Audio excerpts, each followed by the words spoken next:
সালাফি পরিচয় নিজেকে খুব সহজে দেওয়া যায়। সালাফি পরিচয় নিজেকে খুব সহজে দেওয়া যায় যে আমি একজন সালাফি।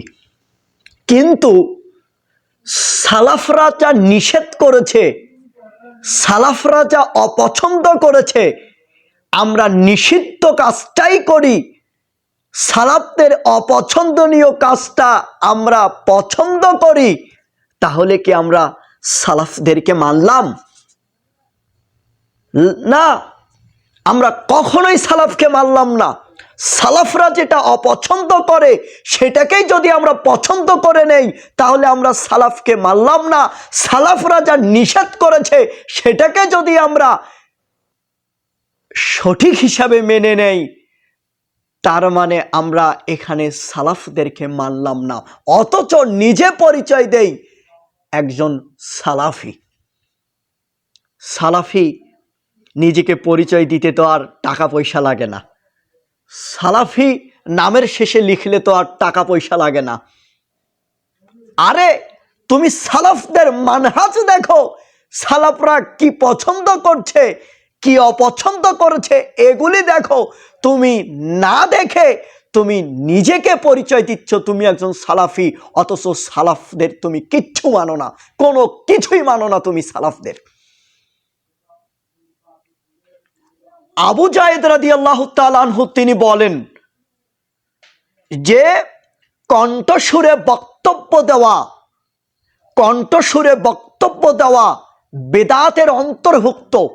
দলিল তাসহিদুদ দোয়া এর 455 নম্বর পৃষ্ঠায়। আপনারা যদি দেখতে চান আমি আপনাকে বই খুলে দেখাতে পারবো। তাসহিদুদ দোয়া এর 455 নম্বর পৃষ্ঠায় আবু জায়েদ রাদিয়াল্লাহু তাআলা আনহু তিনি বলছেন যে কণ্ঠসুরে বক্তব্য দেওয়া বেদাতের অন্তর্ভুক্ত। শুধু তাই নয়, ইমাম বাগাভী রহিমাহুল্লাহ তিনি বলেন মাত্রাধিক শব্দকে টেনে এবং গানের সুরে শব্দকে ত্বরান্বিত করে বক্তব্য দেওয়া নিষেধ, একেবারেই নিষেধ। তাহলে আমরা কি করছি বলেন? আমরা আরো একটা দলিল পেশ করতে পারি।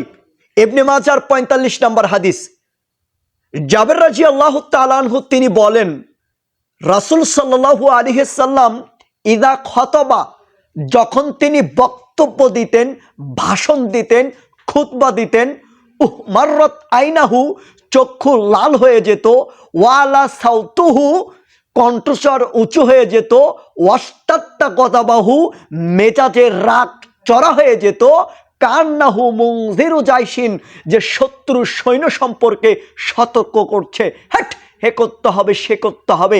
এটা আল্লাহ নবীর বক্তৃতার গতি ছিল, ভাষণের গতি ছিল এটা। তবে যারা কণ্ঠসুরে বক্তব্য দেয়, গানের সুরে অত্যাধিক শব্দ টেনে যারা বক্তব্য দেয়, তারা আরেকটি হাদিস দিয়ে প্রমাণ করে, মিশকাতুল মাসাবির 4107 নম্বর হাদিসটা দিয়ে, যে আল্লাহর নবীর বক্তব্য শুনে সাহাবারা কান্না করতে করতে বুক ভিজিয়ে দিয়েছে। তারা এইটা প্রমাণ করে যে কণ্ঠসুরে বক্তব্য দেওয়া যাবে, এই হাদিসে প্রমাণ। এটা দাহা মিথ্যা কথা বলেছে। যারা কণ্ঠসুরে বক্তব্য দেয় তারা নিজের বক্তব্যকে, সুর দিয়ে বক্তব্যকে জায়েজ করারই জন্য এই হাদিস তারা দলিল পেশ করে, মিশকাতুল মাসাবির 1407 নম্বর হাদিস দিয়ে, যে আল্লাহর নবী বক্তব্য দিয়েছেন, তার কারণে সাহাবীরা কান্না করতে করতে বুক তিনি ভিজিয়ে ফেলেছেন। তারা এইটা বলে। তার মানে কি আল্লাহর নবী এইভাবে কি সুর দিয়েছেন? ও আমার সাহাবীরা, জাহান্নামের কথা স্মরণ করো গো সাহাবীরা, জাহান্নামে কঠিন শাস্তি দেওয়া হবে গো সাহাবীরা। আল্লাহর নবী কি এইভাবে কানের মধ্যে আঙ্গুল ঢোকে দিয়ে সাহাবী বলে 50 আলিফ টান টেনে এভাবে বলেছে? তাহলে তুমি মূর্খ নাও, তাহলে কে মূর্খ বলো? তোমাকে তো দলিল দিলাম, তুমি যদি প্রকৃত সালাফি হও তাহলে সালাফদেরকে প্রকৃতভাবে মানো, সালাফরা যা নিষেধ করেছে তা বর্জন করো, সালাফরা যেটাকে অপছন্দ করত তুমিও করো, তাহলে তুমি প্রকৃত সালাফি হতে পারবে।